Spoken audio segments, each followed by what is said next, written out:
Welcome back to Living Corporate. My name is Ade Adesina. Today with us we have the awesome, amazing, talented Anthony D. Mays. Right for the serve. the man, the myth, the legend. Please, Anthony, tell us all about yourself. Sure. So I am a software engineer at Google and the founder of MorganLatimer.com, a new firm that I just started to help people who are interested in getting into tech learn what they need to do to pass the interviews.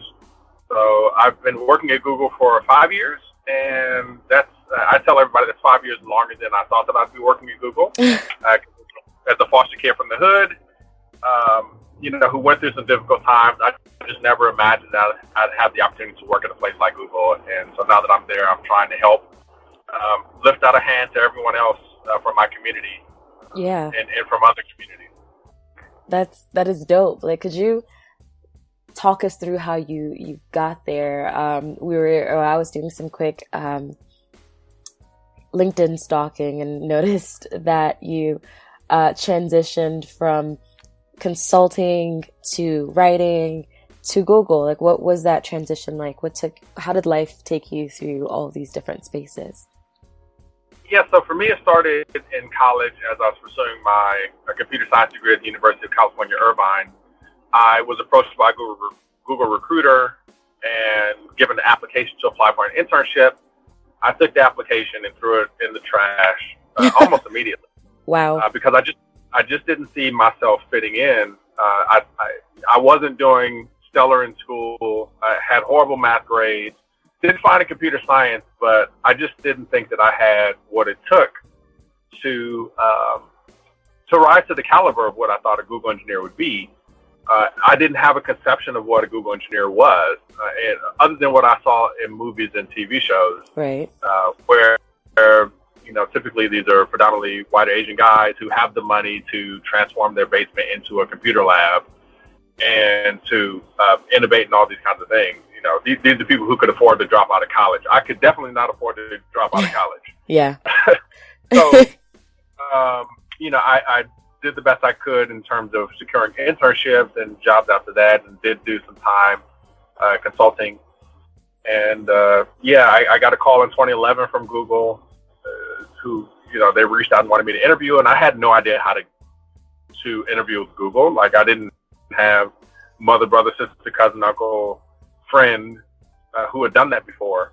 So I went in trying to prepare as best as I could, but ultimately failed because I was prepared to answer brain teasers, and that's not what I got in the real interview experience. So I got called another 2 times by Google recruiters. Both times I said no, but that last recruiter changed that no to a yes, and I appreciate her so much because she understood that I was coming from a place that most people don't come from, and that I needed the extra encouragement. And so with her encouragement and just working hard, studying every day for about a month, I was able to secure a job at Google. And after I joined Google, it wasn't like everything was perfect. Right. I really struggled with imposter syndrome. I struggled with this idea that no matter what people were telling me, I was different. Right. I couldn't trust even positive feedback because, sure, you might think that I'm doing a good job today, but how do you know that I'm going to be able to rise to the occasion tomorrow? So I struggled with that until Google released their diversity numbers, in which case I sort of woke up to this idea that the reason why I felt such discomfort was because I didn't see people who looked like me, who came from where I come from. I had no frame of reference, and I felt like I was floating in this new foreign world without having a good sense of direction. And so determined to make sure that the next generation of technologists wouldn't have to deal with things the way that I dealt with them, I began to dedicate myself with Google support and with Google's help towards reaching this community and doing as much as I could to share my own story, but then also point people to the reality of what it's like to be me or to be like me and work in this space, right. With all of the opportunities, benefits, and challenges that come with that. And you just mentioned with Google support, how did you kind of scaffold the support that you needed, and how did Google support you within that context, both as your own individual, as you grew your career trajectory, and then as you started to reach out to your community to breach that divide of what a technologist looks like? So it started with the site director in my office, and the site director sort of identified me very early on as someone who might be inclined to lead this office initiative that we had called Giving Week, or not an office initiative, but a Google-wide initiative called Giving Week, where we encourage employees to donate their money towards charitable causes, and Sure. Google matches. And so I don't know how it was, but the site director, I guess, had an eye on me and thought that I would be a good person to lead this effort. And I thought it was really strange because it was only my first year, and I don't know what they saw in me, but it was like the first official vote of confidence from someone within the company around my skills and abilities. And so I went and led that event for the office. And as part of that, I sponsored an organization myself, Inroads. Inroads was the company that helped me to secure my first internship and my first job in tech. And, you know, in seeking to honor that organization, I shared my life story. And that story went from my office to going viral all across the company. And we're talking about offices all over the world. Yeah. And that was the first real signal to me that people within the company, at the least, cared about my narrative and what I had accomplished in becoming a software engineer at Google. And so that led to some other opportunities to demonstrate leadership and to lead various initiatives. PR reached out to me one day and asked if I might be willing to write up an article about my journey in tech and about the challenges that I'd overcome. And they, I wrote it all up, and they helped to edit it and make sure that my English and grammar were on point. Yeah. And they helped to connect me with the Huffington Post. And so that article ended up getting published in the Huffington Post, and now all of a sudden my impact is spreading from beyond Google to the outside world. And so I began to reluctantly understand that my story and my journey really was worth telling, not just within Google, but also outside. And so I've grown to understand that my narrative is a powerful one, and one that is powerful because it proves what can be done. It proves what can be accomplished when someone who looks like me and comes from where I have come from is able to persevere and to get into this space that traditionally hasn't been occupied by folks like me. Right. I just wanted to share that was the first time I heard of you was the video that went viral. And it was inspirational for me personally because I'm doing the self-taught thing. And it started very much as a lark. I had just gotten out of a terrible relationship, moved back in with my mom. And it was like the eve of my 23rd birthday. And I'm like, I have to change something. And I had just a few months before that, I had, attended this class, that is, directed. It's a space for women and non-binary folks to just learn, literally just printing hello world in Python. And I had this rinky-dink computer that did not last 6 months. But it was just so empowering to figure things out. Cause again, I'm one of those people kind of like you who never thought math was my thing. I have a story about being in a math classroom and the instructor looked at me and told me that I did not belong there, right? Like all of these different ways and places, points in time where I felt I did not belong in STEM. And And just being able to hear your story was incredibly empowering for me. And I think I revisit your story, that video once every like 6 months or something. So I know I said I was fangirling before we started recording, but I'm so serious, fangirling. Yeah. No, I think I too have to look at that video every 6 months or so. Yeah. One, to remind myself that it happened, and two, to remember that there is value in the things that I've endured, and that I have a mission and purpose beyond just writing code. Yeah. Yeah, that is such a huge deal too. Zach tries to tell me all the time that I hide my light in a lot of ways, because it takes a lot for me to start telling everyone about the things that I like to do, that I've accomplished. What advice would you give, budding technologists, whatever end of the spectrum they're on, about kind of owning that strength, owning that light, being able to hone their ability to talk to people about who they are and what they're bringing to the table? So I think that's a fantastic question, and it's one that I'll answer in two ways. One, from the perspective of someone who comes from an underrepresented, non-traditional background. Right. When you come from that kind of a background, you have this added burden because there aren't many of you in this space. And so the first thing that you become is a bridge into a different world for an entire population of people who have not seen many people like you. Right. And so there's this responsibility to communicate between these two different worlds. I go to Compton and I talk to kids about what it's like to work in tech.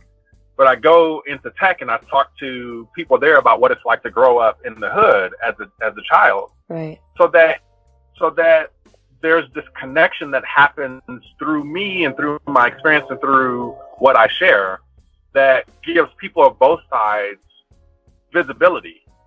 And through that visibility, we break down stereotypes, we break down assumptions, we break down biases.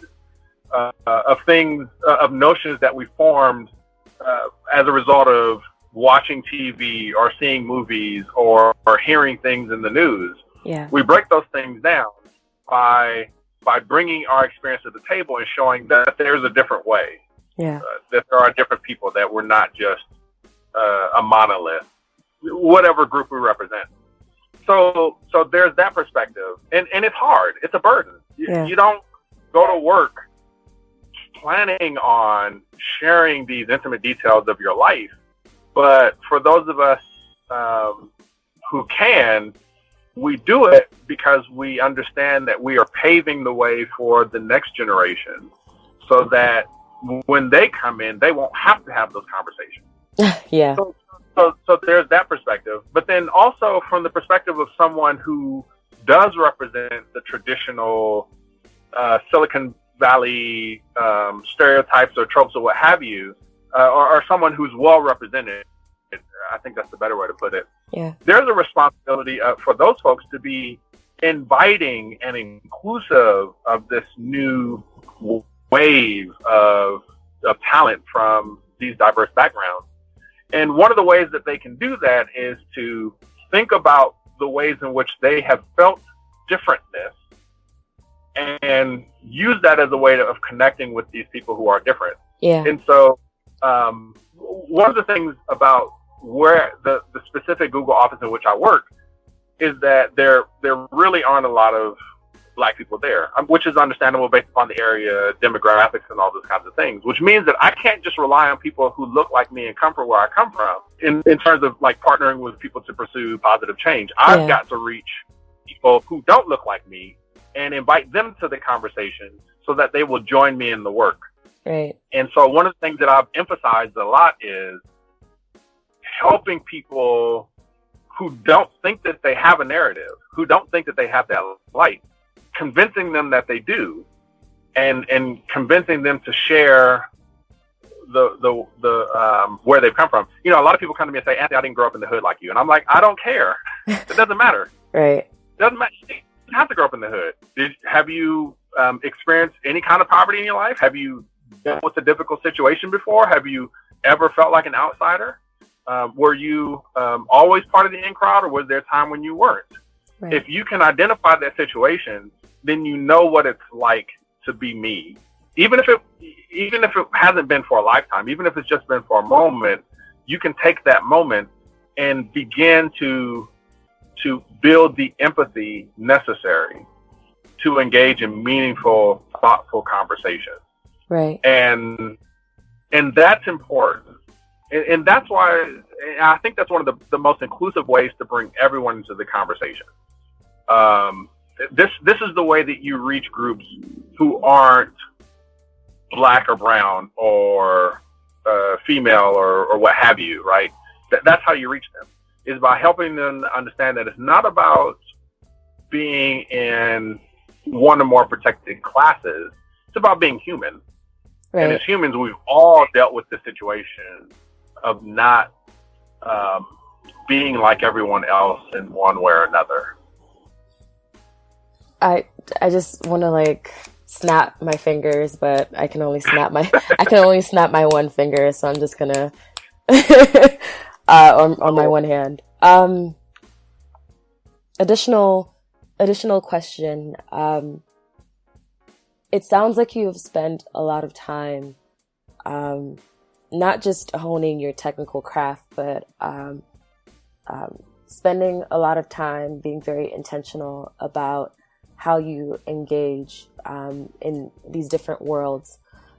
What is the greatest lesson you've learned so far as you define yourself in these spaces? I think that's a really good question, and you're going to catch me in a very honest moment because I haven't thought about this right before. I think one of the things that I've learned more than anything else, and this may be surprising, but it has to do with the sufficiency of my faith. The sufficiency of my faith. And what I mean by that is the most important identity that I cling to as a human being isn't my Blackness or, the fact that I'm from Compton and from the hood, or even that I'm a Googler. My most important identity is my identity in Christ, my identity as a Christian. And I've brought that worldview and way of thinking to everything that I do. Yeah. It drives my hard work and my pursuit of excellence in the work that I do, because I want to be a good representative as a Christian and a good representative of Christ. But one of the reasons why I'm so keen on being inclusive of everyone, because at least according to the Bible that I read, all people are made in the image of God. Right. And that has helped me to have the proper mindset and attitude with regards to how I deal with people, even those who are different than me, because we have that common bond of dignity. Right. and that common sense of value. And so because of that, I'm not thinking about specifically how do I help just these people and it's true that folks who are underrepresented and come from non-traditional backgrounds do need a little bit more help than the rest of us. Right. Because of any number of reasons, whether that's systematic oppression or whether that the failures of our parents or the generations beforehand, whatever that may be. Some additional help is needed in some cases. I'm not saying that there isn't, but it's not to be at the expense of that sense of common dignity that we all share. So right. For me, it's never about putting down one group so I can bring another one up. Right. And I think that people have reacted strongly to that approach, to the approach of genuinely trying to be inclusive and respectful of everyone. I think there was a time, and there still is a time, particularly in today's divisive American politics, where you can't talk about your agenda and your platform without putting the other party down, without putting people who are different from you down. Yeah. And it has just led to these deep and lasting fissures in our society. And it doesn't help, because if you haven't, I say this all the time, if you haven't solved inclusion for everybody, you haven't solved it for anybody. Right. Because systems of oppression and discrimination and bias, they don't die. They just move. They just transform. Much like energy itself does. Right. And so I'm looking for enduring solutions. I'm looking for real answers. And again, I just bring this back home.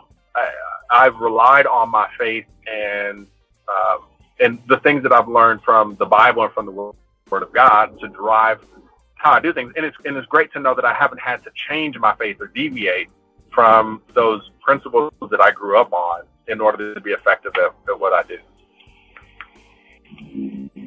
I feel like I have to like take a second every time you finish speaking so I can like internalize that.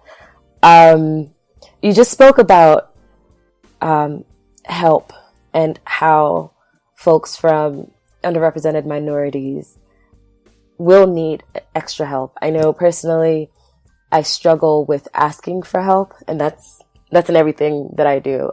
There was a time where I would much rather like chew my own arm off than like ask for help or say that I'm struggling with anything. How do you know that you need help, and what are the ways, or how do you reach out for help, and who do you trust to reach out for help? That's like a three-parter. So if you need me to repeat it, let me know. I connect with that immediately because one of the first things that I had to learn getting to Google was how to ask for help. Yeah. You're surrounded by people who are so incredibly smart that you feel like your own sense of intelligence and knowledge pales in comparison. Yeah. And, my thinking was that as soon as I admit that I need help, I've now also admitted that I'm inferior. But of course, this is a misguided thing, right? It's a misguided thing to think that way when in reality, we all need help with something. We can't be experts in everything. And so we've got to get real about the fact that there are things that we don't know. Yeah. When we acknowledge that, then we can reach out and ask for help and derive benefit from being in a team with other smart people. So, I had to learn that the hard way. And it took a while for me to understand that I kept rehearsing in my mind my differentness. Yeah. And making it the focus of how I engage with everyone else, as opposed to thinking about how I'm similar to them. Instead of thinking about what's in common. And I began to learn this because I started asking people questions. And they would have the nerve to tell me that they don't know. Like, you don't know this? Really? But they would know where to look. And they would sit down with me, okay, let's try this, or let's try that. And one of the most important things that I had to learn to do when asking for help was to, before I asked the question, to admit what I had tried already. And this is a really important interviewing tip too. Yeah. Right. You need to try things, and then when it seems that you're not able to move forward, that's when you ask for help, and you make sure to say, okay, I've been trying these things, and the part that I'm confused about is this. So that's what helped. And fortunately for me, and particularly at Google, I work on a great team, and just part of the company culture is about being helpful and thoughtful, and working in a team, and making sure that we have the humility to serve one another. Yeah. And sometimes it works better than at other times. It's nothing that we're anywhere near perfect on, but more often than not, when I've asked for help or from assistance, I've very rarely ever been disappointed. As a matter of fact, I've always been surprised at how quickly people will drop what they're doing to assist and to help. And I think it's because we all know that we've been there. We've been in a situation, we know what to do next. And and needed to be helpful. And it always pains me when I talk to someone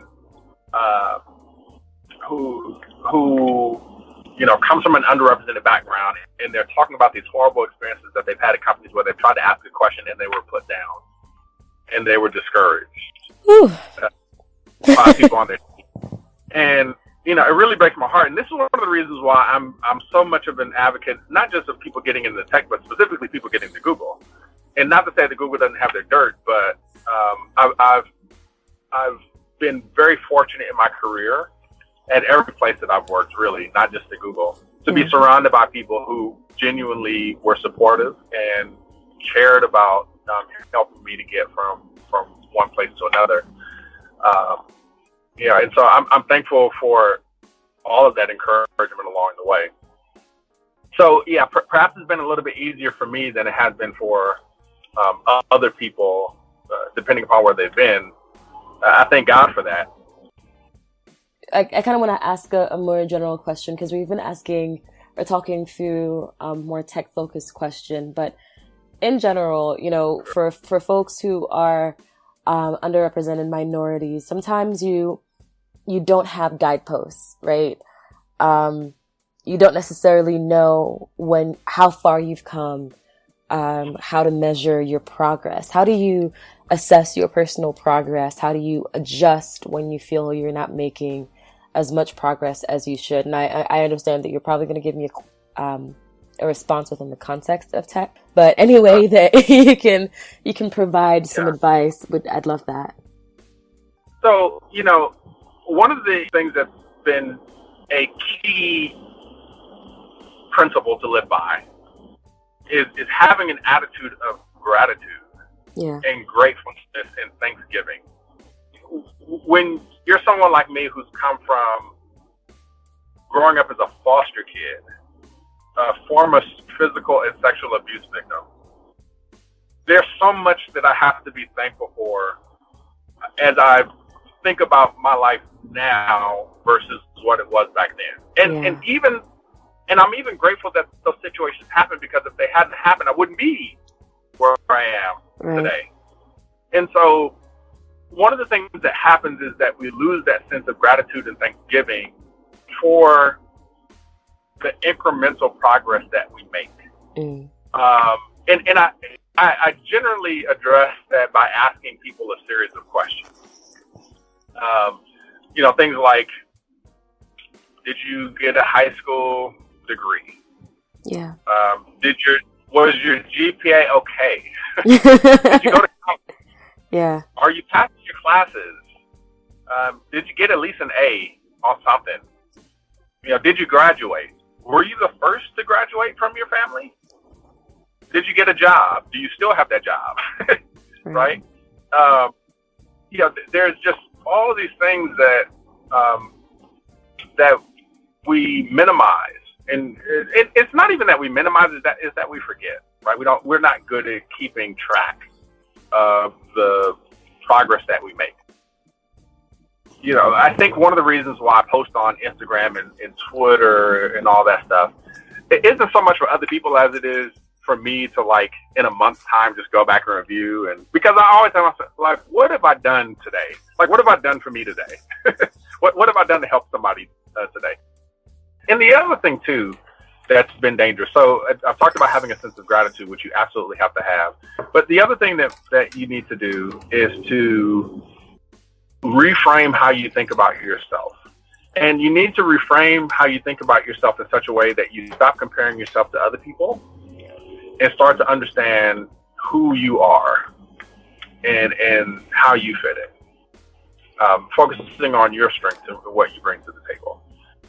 A lot of times it takes other mentors and champions to see that in us and to be honest about what they see. But even in the absence of that, I think it's important for all of us to understand that, again, we're made in the image of God. And when we put ourselves down, it's a criticism of God himself. Right. Put it that way. And and so we have intelligence. We have the ability to think and to reason, and we have the ability to do good. That's how we've been made, and so understanding that, it's important for us to use our gifts, talents, and abilities in a way that's going to be a positive influence on humanity. Pride can be such a killer thing, and it's one of the things when I talk about downsides, because there are downsides to working at Google and downsides to working in tech. One of the biggest downsides is that it's just so full of pride. Yeah. The culture is full of pride. People are full of pride. And I think that a lot of the Googlers that I have met, do better than most. But even then, there is this sense of pride in thinking we can do anything with technology. Right. Well, no, you can't. That's not really true. There are some problems that you just can't throw technology at to fix it. There isn't an app that's going to fix thousands of years of discrimination and bias and slavery and all those kinds of things that human beings are really good at. Yeah. So,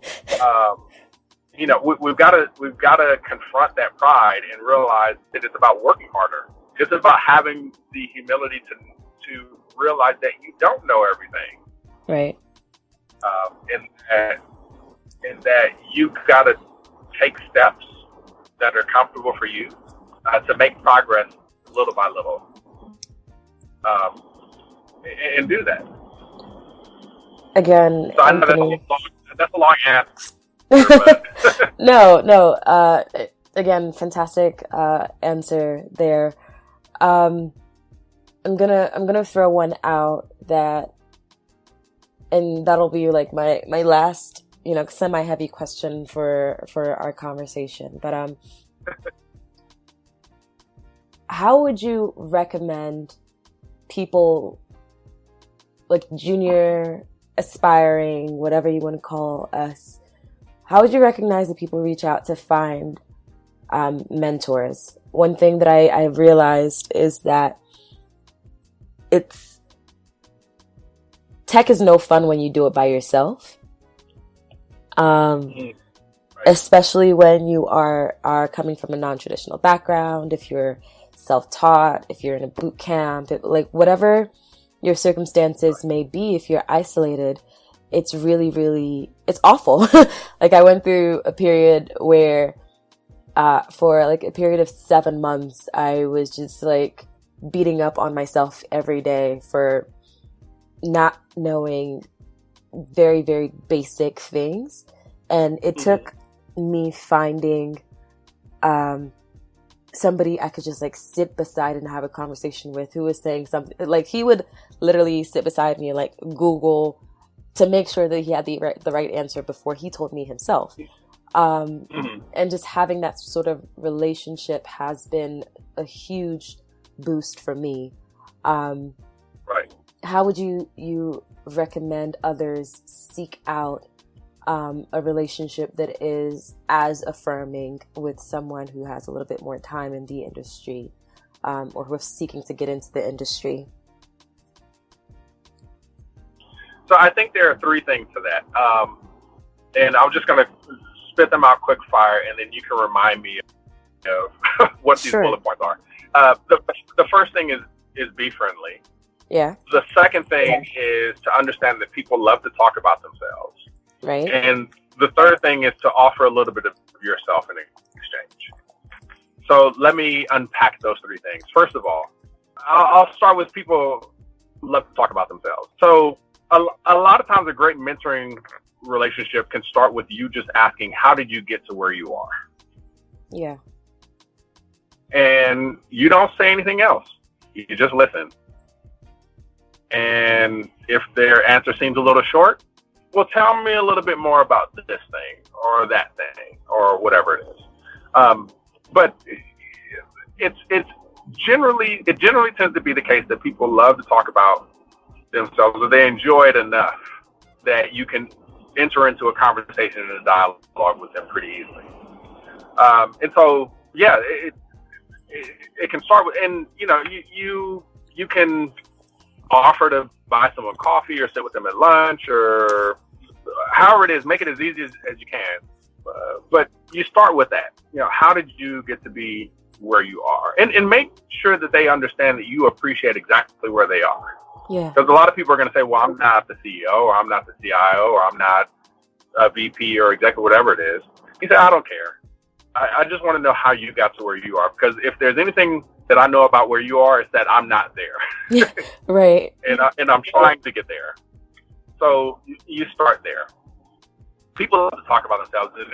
If you give them an opportunity, generally folks will take it. The second thing, give a little bit of yourself. So a lot of times people will reach out to me and they will say, Anthony, you really inspired me. I just want to share a little bit about where I come from. And, it's especially endearing when people are like, I haven't told anybody this before, but I'm going to tell this to you, a perfect stranger, in a LinkedIn inbox message. Right. But then they proceed to tell me this amazing story of how they've overcome struggle or persevered through challenges or put in the effort to accomplish something, or maybe they're even still trying. They've put their application out there 100 times and gotten 100 no's. Yeah, I appreciate when people do that. And when you share something substantial about yourself, it encourages this exchange where now I feel that I need to share a part of myself in return. Right. And, when you're asking someone for mentorship, you are asking them to give up something of themselves, to be honest about who they are and how they've gotten to be where they are. And I think it's only appropriate that you mimic that you model that yourself, right? By being honest about where you've come from. And it's not about soliciting someone's pity. It's about making those basic connections that allow us to communicate and to be honest with one another. So you have to be ready to give up a little bit of yourself. Last thing, be friendly. You have to you have to do some basic things like being courteous, like saying hello to people, like putting yourself in situations where you are around other people. Yeah. I get to mentor interns that come and work at Google and that work in tech. And one of the things that I harp on over and over and over again is you can't just go and hide out and stay by yourself and think that you're going to get mentorship and help and support from the people who are around you. I've said to some people, like, you need to just take a laptop and sit behind your boss's chair and just be there, and make sure that they know that you're there and that you're looking for help and guidance. It's important for you to do that because people aren't going to go out of their way to hunt you down to mentor you. You've got to make it known, and you've got to be the kind of person that can, show people that you can have a respectful conversation and be polite and those kinds of things. But yeah, be friendly, be welcoming, be warm. Find ways that you can mentor other people, because I guarantee you can probably mentor someone else in one way, shape, or form. It doesn't have to be a 1-year thing, a 3-year thing, whatever. You can mentor someone for a week, or for even a couple of hours where you just spend some time with them. Right. And a lot of times by demonstrating that yourself, you'll run into other people who are also mentors. And it just can be a great thing. I personally love just striking up conversations with people at the lunch tables. I don't have to have ever met them ever before in my life, but I will walk up and, hey, perfect stranger, I noticed that you also work on my floor. What do you do? how are things going? You know, do you enjoy what you do? Do you imagine staying there for, oh, hey, by the way, you know, I'm new in the game. Is there some wisdom that you can share with me? And before you know it, you've got this mentoring relationship established. Right. So, and many companies nowadays, particularly in tech, have formal mentorship programs, which you can seek out or you can ask an HR representative to provide a list of mentorship programs that are available in the company. There's also mentorship programs outside the company. There's organizations like DevColor, for instance, which operates in the Bay Area in New York and certain markets, where they form a community of engineers of color who are helping each other out. You know, and there's others too, of course, in other markets and other verticals and what have you. But, you know, in an age where you've got Google, there's no excuse to at least not look for them. Right. Yeah, no, that's really great advice. I've actually never heard anybody say to offer a bit of yourself. It's always felt like, or I've always felt like as a person who's like seeking help, as little of me speaking as possible is ideal. And I never considered the flip side of, well, if you're asking people to tell you about themselves, then you should be willing to share something of yourself as well. It's perfectly straightforward now that you say it, but yeah.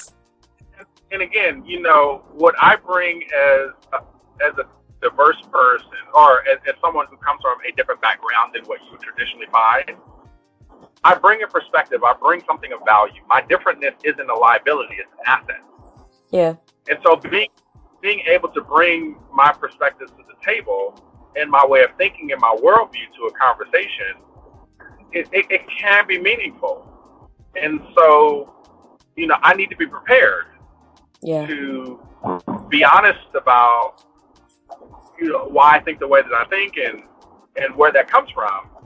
Because maybe, just maybe, there is an insight that I can contribute that causes someone to think differently about something that was previous to my talking to them a long-held belief. Right. So, you know, mentorship isn't a one-way thing. It is a two-way street in which both parties can derive great benefit from the relationship. But you, as the mentee, need to think about how you bring value to the table, right? And how you're going to thoughtfully and sincerely work hard to respond to the feedback you receive and show positive results, right? So, you know, if you're a mentee working with a mentor, one of the most important things you need to do is to keep in touch with your mentor and let them know how you're making progress. Let them know what successes you've had, where you stumbled, what wins you have, those kinds of things. That's a way for you to pay back what you've received in that mentoring relationship. One of the interesting things I've done is I've gone and basically Googled every single teacher and mentor that I've had to at least tell them thank you one time before I die. Right. You know, tracking them down on Facebook or on Twitter or LinkedIn or whatever, just to call them up and say, you helped me in middle school by teaching me what the www means in a web address. And I want to say thank you. Because now I work as a software engineer at Google as one of the 1% who are Black and in the technical role. You had a hand in that. That's incredibly important. Yeah, absolutely. Because then guess what? It teaches them that what they did had value. And that's not something that we always understand in the moment. Yeah, I have no idea when I share my life with someone how it's going to impact them a decade from now. Right. I go and do school tours and talk in classrooms. I have no idea how many of those kids will decide to go get a computer science degree because they met me. I have no idea. I wish I could know, because then I could document it somewhere and put it on my performance review. But it's not possible. And I don't need that either, because my ancestors, who I talk about a lot, you know, those figures in Black history that history proper seems to have forgotten. Right. People like Garrett A. Morgan, Lewis Latimer, Benjamin Banneker, George Washington Carver, Madam C.J. Walker. These are folks that you don't hear about their names often, but they were pioneers and engineers and innovators and patented inventors who paved the way for me to sit in the seat that I sit in. Right. And they didn't know that I would be where I am. They didn't live to see the benefit of all the sacrifices they made. Every day I think about the fact that if they were comfortable doing what they did, knowing that they might not see the fruit of their labor, I should be too. I have goosebumps, by the way. Like, you can't see me, but I have goosebumps. That was such an incredible statement to make. I feel like I now need to like draft handwritten letters to every single one of like the teachers who inspired me. God, okay. I'm giving myself homework after this conversation. 2 last questions, and then we'll end our conversation. First, what advice do you have for a first-time attendee for a conference? I'm going to Strange Loop in St. Louis, and it's going to be my first conference. Well, my second conference that I'm attending, but the first one doesn't count. Whatever. It's going to be the first conference I attend where I feel like a technical person, because every other time I've ever been to a conference, it's almost felt voyeuristic. And like I was an imposter, but now I'm going with like the full intention of like immersing myself in workshops, and I'm super excited about the Elm conference, and I don't even recognize myself anymore. But what advice do you have for someone attending a conference for the first time? So the first thing I would say is network. Be intentional about meeting as many people as you can and learning about who they are, where they come from, how to keep in touch, and actually follow up. Yeah. Especially as you start to attend more and more conferences, you'll start to see some of the same people. Yeah. and you can build great enduring relationships that way, as well as connections that will take you into different companies and into different industries even. So, take that opportunity to network and to find commonalities with other people, right?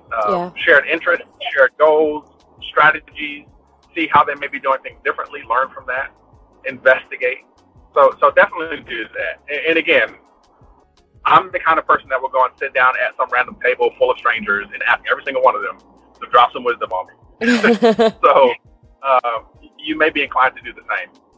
So I think that's the first thing. Second thing is, if you're attending a workshop, sit up in the front or near the front. Make sure that they see you. Make sure that you have no way to check out. Because you can sit back and fall asleep and no one would know, right? Right. But it's different when you're sitting in the front. There's that added pressure of like, I really got to pay attention. I really need to be focused. So sit in the front, or at least sit in the middle. Right. So that you're soaking it up.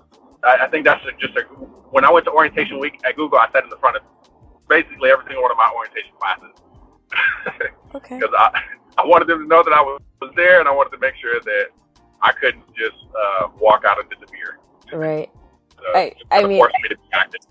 That's a huge deal in and of itself, because I'm going to be in a Kubernetes workshop, and I don't know the first thing about Kubernetes, and I am terrified, and like my brain is already like, so sit near the back, near the door, so we have an exit strategy in case things go left. Sit up at the front and say, I don't know Kubernetes, but you're about to explain it to me right now. Fair. And make them teach you. Okay. I think it's important to do that. Is there another tip that I have for attending the conference? Don't be afraid to learn more about things that you think have no relation to things that you care about. Right. Because you might be surprised at what you find. I remember attending an AI in medicine conference. Artificial. It was a conference about the intersection between artificial intelligence and medicine. Yeah. And I don't know anything about the medical world. I don't know much about AI even.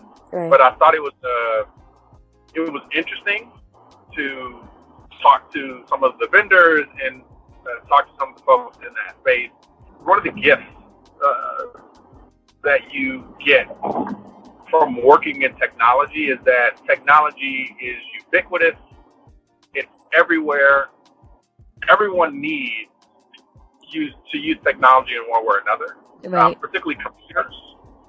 And so there's an opportunity to get into anything doing what you do. As a software engineer, as a coder, as a product manager, what have you, everybody needs tech. And so there's a lot of opportunity for you to learn, how is tech used in this arena versus that arena? What is that? What do the commonalities between those to teach me about what is possible using technology? So, finding the patterns and taking advantage of those opportunities to think through how the work that you do in one space can impact another space is useful. And I can tell you, I've worked across a number of different industry verticals. And I think I've worked in grocery, in retail, I've worked in entertainment, I've worked in banking, now I work in internet advertising. So I've had the opportunity to touch e-commerce. I've touched a number of different industries, and I think I've only grown as an individual by being roundly shaped by these opportunities to work across a number of different verticals. It's been fun, nothing but fun.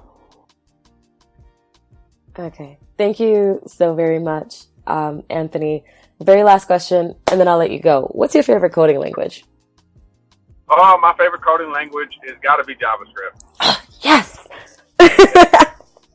I love JavaScript because it is so dangerous. Like, you're really living on the wild side dealing with JavaScript. There are so many quirks and weird things in that language that you could shoot yourself in the foot multiple times. But it's also extremely powerful. It's also extremely accessible, and it's everywhere. It doesn't matter what I use. I can always open up Chrome and open up those dev tools and get right into JavaScript. Yeah. I'd have to agree. Enjoy doing it. I'd have to agree. I started with Python, and Python will always have a special place in my heart, but I definitely consider myself a JavaScript developer. That is an insane statement. I would not have said that out loud a year ago. Just like calling myself a JavaScript developer. Wow. Right. That was very much like an internal thought that came out loud. And well, programming is hard. It really is. Telling computers what to do is it's a challenge, and to be able to learn how to do that and to do it well is, I think, such a gift, and it's something that is also applicable in so many other areas of life. And this is why we talk about teaching kids STEM and teaching them about computational thinking, because it doesn't matter whether I'm programming for a computer or whether I'm planning a wedding or whether I'm trying to figure out how to organize my garage. Right. They're all problems within a certain domain that require the same kind of problem-solving skills and abilities. Right. And, you learn how to break down really advanced, complicated problems into manageable chunks, as a programmer. And that it's just one of those skills that's highly transferable across so many different areas of life. You're right. You're like, I feel warm and fuzzy inside. I've had goosebumps. I've snapped my fingers. I just truly want to thank you for taking the time to share your wisdom. this felt like my own personal mentoring session. I hope our listeners have picked up a thing or two, and I'm sure they have from this conversation. Anthony, before we go, do you want to plug anything? You just started Morgan Latimer Consulting, so would you like to talk about that really quickly? Yeah, so number one, I'm very grateful to serve. I know that it doesn't have to be me, but I'm grateful that it is. Yeah. And secondly, you can find me on all the social medias at Anthony D, is in Dwayne, or diversity. Anthony D Mays. So I'm Anthony D. Mays on all the things, or you can just Google me. That's fine. If you need help with preparing for technical interviews at places like the top FANG companies, or Google, Amazon, Twitter, what have you, you can reach out to me for one-on-one coaching or for coding interview webinars at morganlatimer.com. And I'd be more than happy to help show you the way. You heard him. You heard the man. Find him. Thank you so much. Once more, I feel like I can't thank you enough for this conversation. Again, I truly appreciate the time and effort that you put into everything that you do, from Tech Stacked to Morgan Latimer, to just the different ways that you share and give of yourself. Truly appreciate that. Thank you so much for having me, and don't forget to subscribe on YouTube. Oh, absolutely. I'm already subscribed. All right.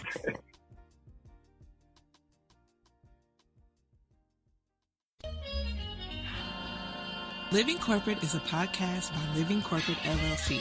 Our logo was designed by David Dawkins. Our theme music was produced by Ken Brown. Additional music production by Antoine Franklin for Musical Elevation. Post-production is handled by Jeremy Jackson. Got a topic suggestion? Email us at livingcorporatepodcast@gmail.com. You can find us online on Twitter, Facebook, Instagram, and living-corporate.com. Thanks for listening. Stay tuned.